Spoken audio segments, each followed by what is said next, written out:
Eh bien, nous terminons notre cycle sur Bernanos avec les enfants humiliés. C'est sans doute l'un des plus beaux livres de Bernanos, l'un en tout cas de ceux où il exprime certaines de ses préoccupations les plus profondes. On peut dire que les enfants humiliés, comme les dialogues des Carmélites, c'est un petit peu son testament spirituel. Ce livre est écrit entre 1939 et avril 1940. Il a été publié en 1949. Bernanos vient de s'installer au Brésil, où il entreprend, comme je vous l'avais dit, une tentative d'élevage qui naturellement engloutit toute sa petite fortune. En tout cas, il est accablé par les soucis matériels, mais s'ajoute en plus l'angoisse, la tristesse, ses craintes pour la France qui vit cette drôle de guerre. Bernanos, j'allais dire comme prophète, sentait venir la catastrophe.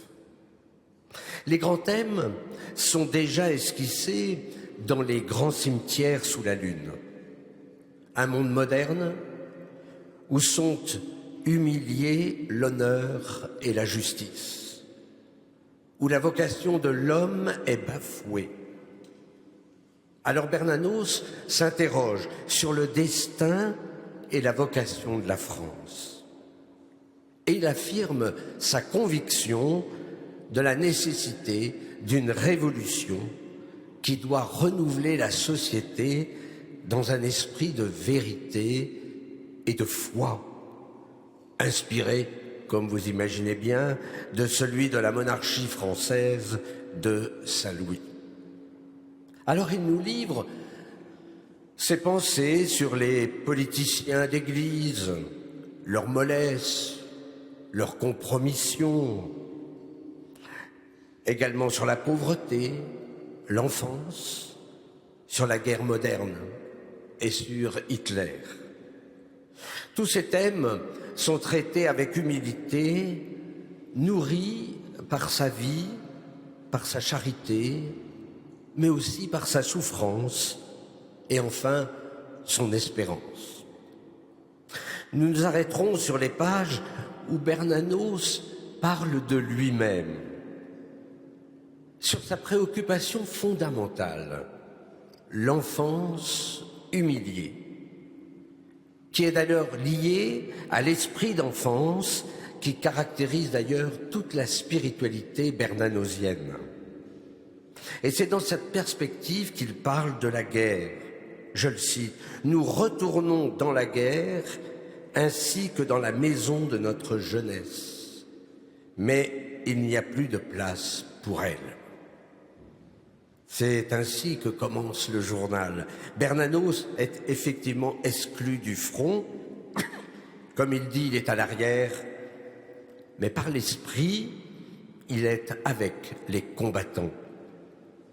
La jeunesse de 14-18 et celle de 1939 seront humiliées, car les gouvernants sont incapables de faire un monde habitable et humain dans la paix. L'enfance, pour Bernanos, est force de vie, et lorsqu'elle est humiliée, la mort apparaît. Avec Hitler, comme avec ce roman étonnant, Monsieur Wynne, l'humiliation transforme l'être en pantin, dont la vie n'exprime plus que le néant qui l'habite.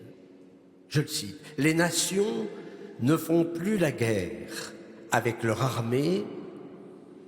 Notre armée, c'est notre jeunesse en armes. La jeunesse souffre et meurt avant que d'être tout à fait formée. La jeunesse tient dans la société la place de l'amour dans une vie d'homme.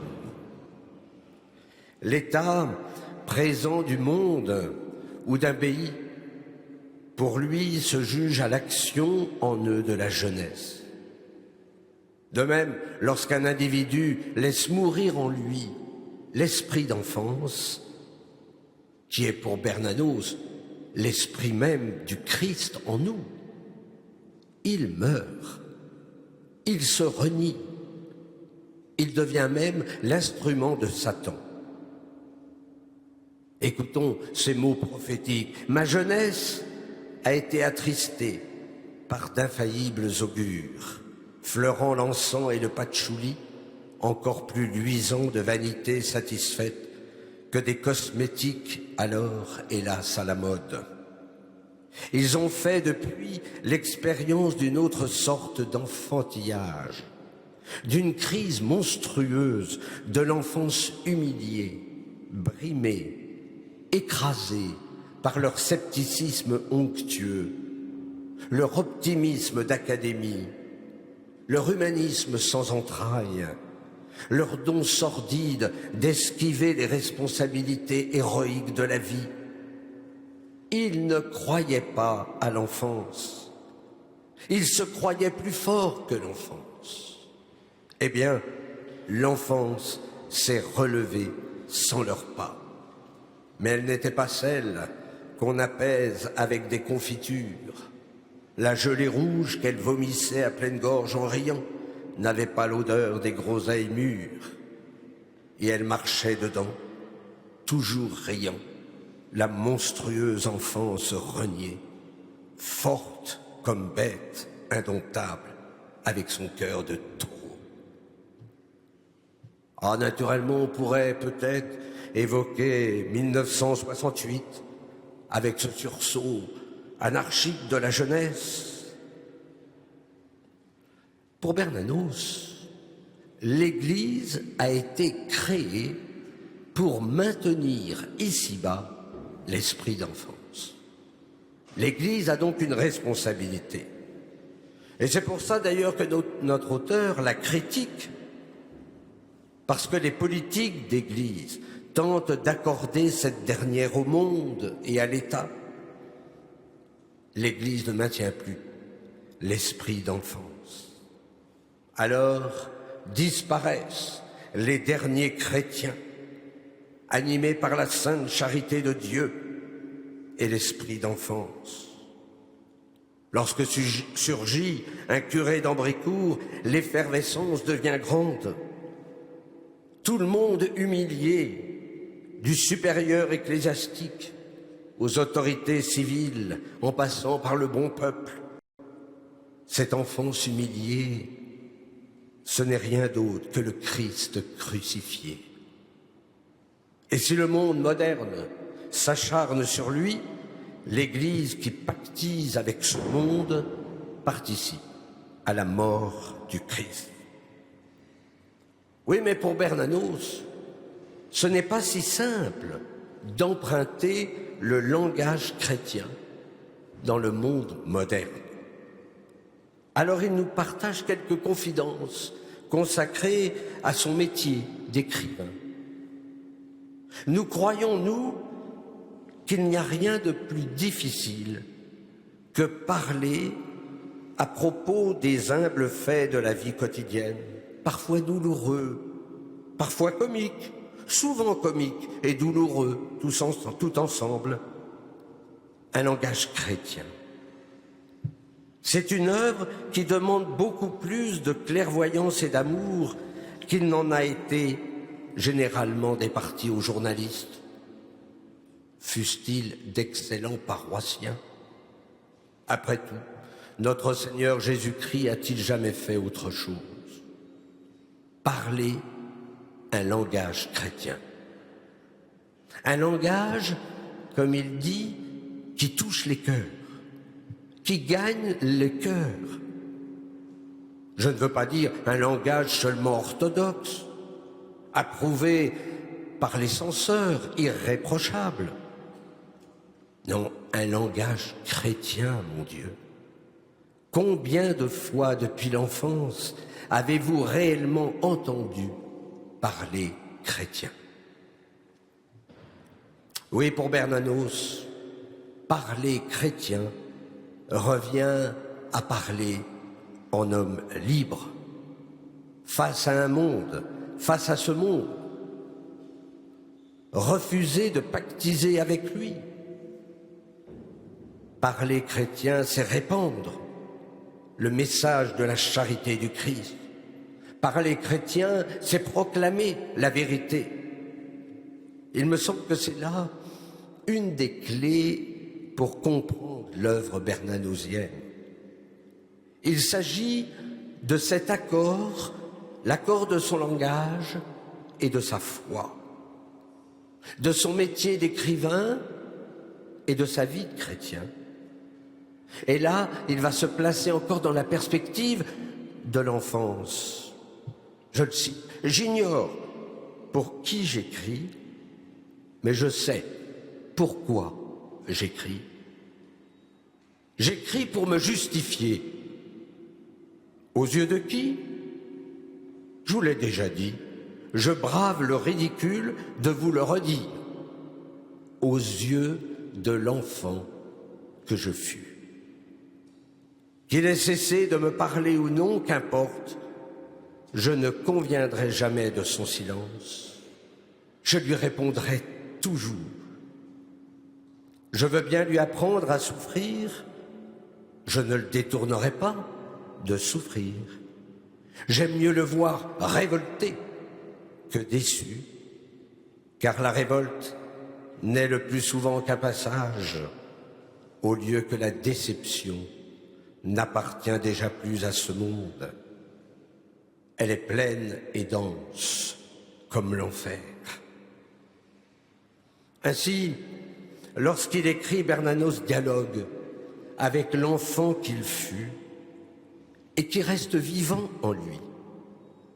Il répond même à sa révolte et à sa souffrance. Ces livres sont ce dialogue entre l'écrivain et son enfance humiliée, scandalisée. Bernanos écrit ses œuvres de combat pour donner une voix, pour donner une espérance à ceux que l'imposture humilie et écrase, pour percer cette imposture à jour et donc la rendre inefficace. Dans une église affaiblie, sa mission est difficile. Je le cite, « On a déchristianisé le peuple français ». C'est écrit en 1939. On ne rechristianise pas un peuple en 10 ans, ni même en un siècle. On ne rechristianise pas un peuple par les petits livres et la bonne presse. Avant de rechristianiser, il faut d'abord l'instruire. Certains affirment que l'Église s'est vidée de ses fidèles depuis le Concile Vatican II. Il est peut-être bon de relire ces pages pour comprendre ce processus de déchristianisation de notre pays. N'allons pas baisser les bras, n'allons pas dire c'est fichu. Non, c'est plutôt insister sur le fait que nous avons besoin de témoins pour souffler sur les braises, peut-être encore chaudes, afin que le feu de la charité puisse reprendre. Bernanos insiste sur le fait que ce qui compte, ce n'est pas son œuvre, mais la part de vérité qu'elle comporte. Il est un témoin et il dit ce qu'il voit le plus honnêtement possible. Et on comprend alors son souci d'insister sur l'unité profonde de sa vie et de son œuvre. L'une ne se confond pas avec l'autre, mais au moins ne mentent-elles pas l'une à l'autre. Bernanos reconnaît qu'il a de très nombreux lecteurs, peut-être d'ailleurs parce que son style est abordable. Il écrit « J'écris comme je souffre, ou comme j'espère. Et si je ne suis pas forcément bon juge de mes écritures, je connais bien mon espérance et ma souffrance. La matière en est solide et commune, on peut se la procurer partout. En effet, on retrouve là les angoisses de notre écrivain, mais des angoisses surmontées par l'espérance. Il comprend que sa capacité d'être bouleversé par l'humiliation des autres, des plus faibles en particulier, de souffrir de la déception des imbéciles, le lie à eux. Oh, je ne prétends pas à une espèce de vocation surnaturelle. Je ne pense pas que le bon Dieu m'ait fait naître précisément pour souffrir avec les imbéciles. Je regretterais trop d'avoir manqué la sainteté, manqué la chance sublime de devenir un jour le patron des imbéciles. Mais il y a sûrement une part de mon âme mystérieusement accordée à la leur et miraculeusement préservée. Quel miracle d'être chrétien! Voilà le miracle. Si je n'étais pas chrétien, je serais évidemment un imbécile, bien que j'ignore de quelle variété d'imbéciles. C'est clair. Bernanos est un imbécile et un enfant humilié en puissance, tout simplement parce qu'il est chrétien et qu'il vit comme un pauvre. Dans un monde comme le sien et comme le nôtre, seul l'enfant et le pauvre espèrent encore, tout simplement parce qu'ils ne possèdent rien, parce qu'ils vivent de peu, qu'ils restent ainsi hors d'atteinte de l'imposture et de la déception, qui ne peuvent avoir de prise sur celui qui n'attend rien de la vie. Par là même, le pauvre recèle une puissance immense. C'est lui, finalement, qui possède le monde, c'est lui qui le sauvera. Or, l'imbécile, expressément assimilé à l'enfant terrible, est un enfant humilié, un être touché dans son intimité la plus profonde et la plus pure, une âme bernée, étouffée, méprisée. Il est non un pauvre, mais un misérable qui souffre et qui crie son désespoir dans le désert du monde moderne. L'enfant humilié qui devient un imbécile, il a perdu son espérance.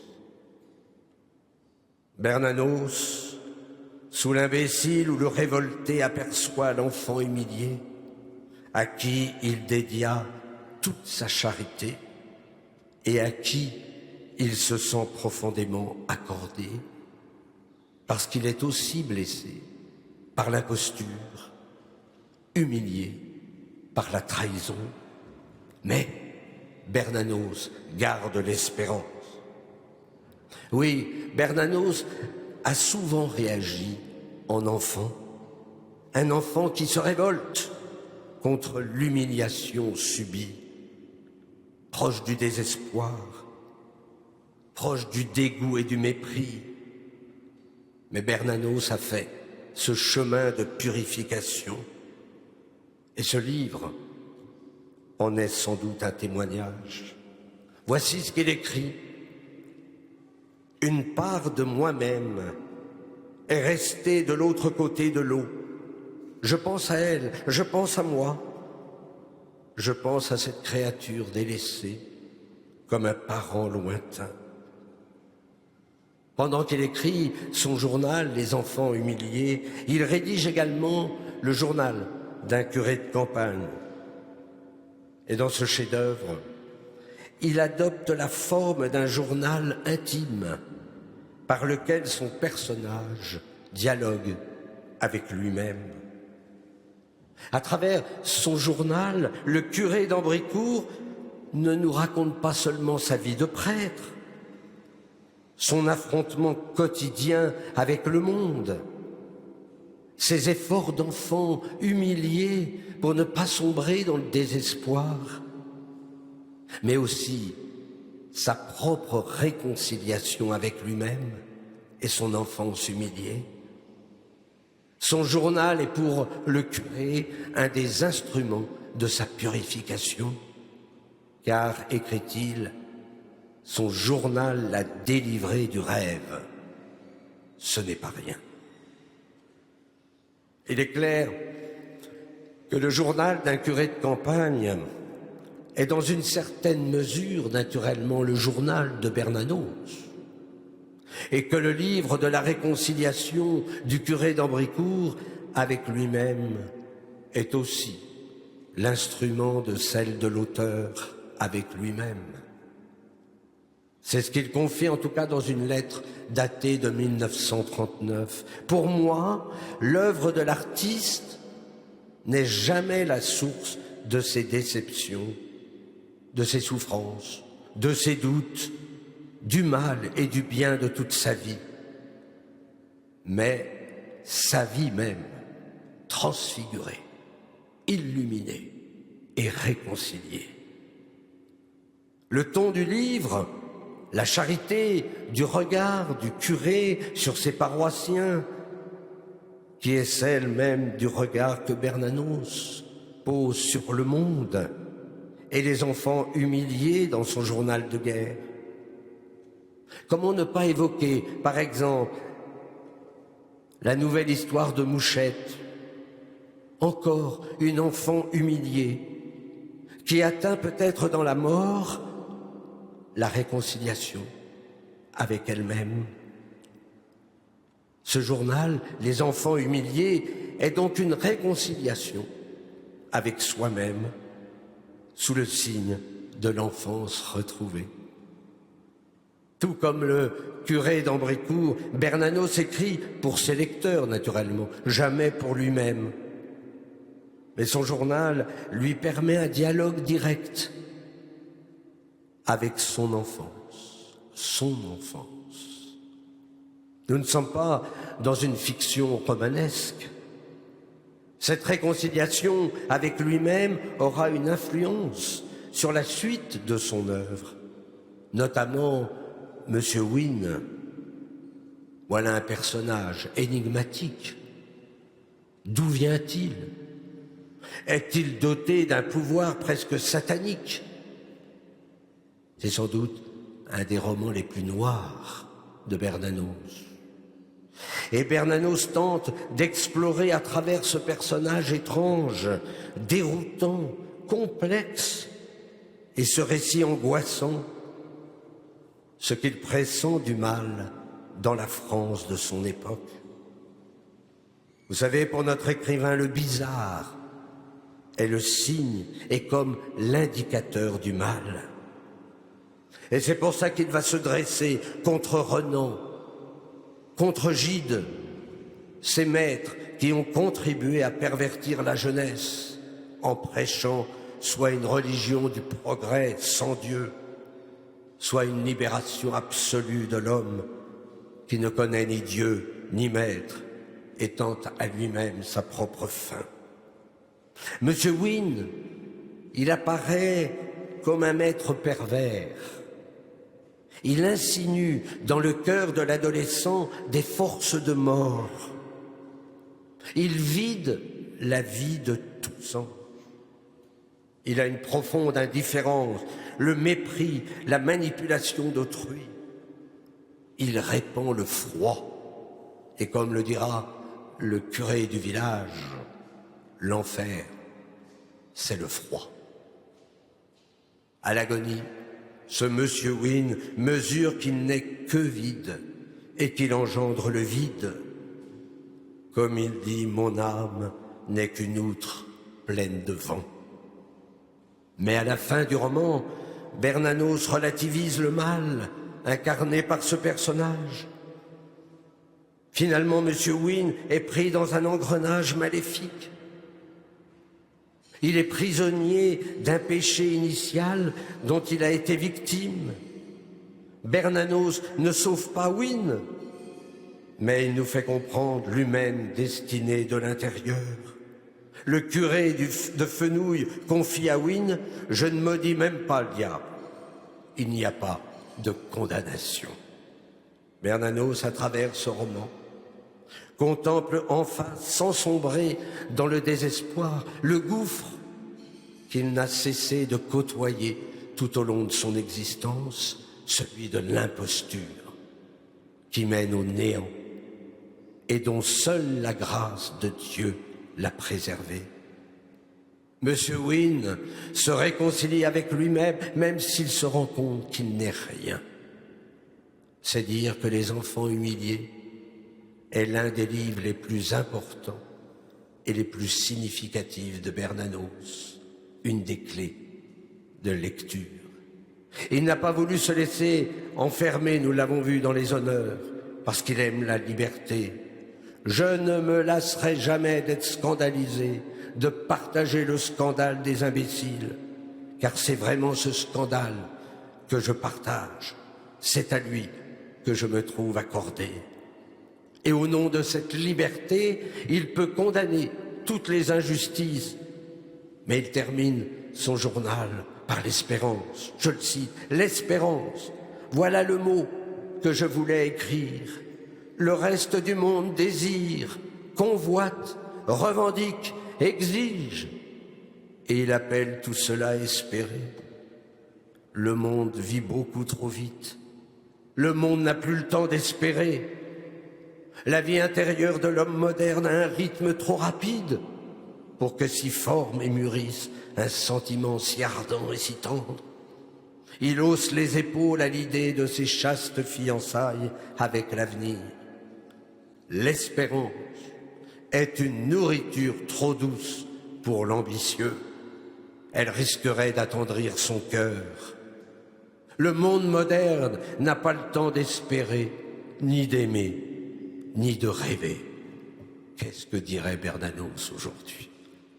Ce journal, écrit au début de la Seconde Guerre mondiale, est, comme je vous l'ai dit, un testament spirituel, tout comme les dialogues des Carmélites qui développent le thème de la peur surmontée, l'affrontement de l'angoisse et de la grâce, de la mort et du salut. Et à travers le destin de Sœur Blanche, la jeune Carmélite, elle symbolise la destinée du chrétien engagé dans l'histoire. La valeur fondamentale pour Bernanos est la vie surnaturelle. Et quand il écrit ces dialogues, Bernanos était malade, il était proche de la mort. Et pour lui, la vie chrétienne ne fut jamais séparée de la littérature, car c'est sa propre vie intérieure, ses propres craintes face à la mort qui lui inspirèrent ces extraordinaires échanges entre les religieuses à propos de la guillotine. L'angoisse de Blanche, elle est vaincue par la grâce.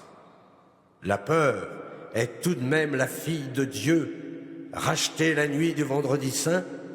Elle n'est pas belle à voir, mais elle est au chevet de chaque agonie. Elle intercède pour l'homme. Ah oui, Bernanos nous rejoint sûrement dans cette ultime angoisse. La passion de la liberté qui éclaire toute l'œuvre de Bernanos n'a rien à voir avec le libéralisme. L'homme devient véritablement libre dans le risque de la grâce. L'écrivain, il est l'auxiliaire de l'Église en faveur de la vérité. Il s'agit bien de la responsabilité sacrée qu'assume l'artiste chrétien en ce qui concerne son œuvre et ses créatures. Et je termine par là. Seule la prière est le milieu et l'atmosphère de la vérité absolue. Le monde de la prière devient pour chacune de ses pensées un critère de vérité, comme il l'écrit dans le journal d'un curé de campagne. Lorsqu'il m'arrive d'avoir une idée, j'essaie de la porter devant Dieu. Je la fais tout de suite passer dans ma prière. C'est étonnant, comme elle change d'aspect. On ne la reconnaît plus des fois. Bernanos emprunte au monde éternel de Dieu les normes de son œuvre littéraire. Et comme il l'écrit en 1948, quelques mois avant sa mort, nous nous imaginons redouter notre mort et la fuir quand nous voulons seulement cette mort comme le Christ a voulu la sienne. Il recommence à mourir dans chaque homme à l'agonie. Nous voulons tout ce qu'il veut, mais nous ne savons pas que nous le voulons. Nous ne nous connaissons pas. Nous ne rentrerons en nous que pour mourir. Et c'est là qu'il nous attend.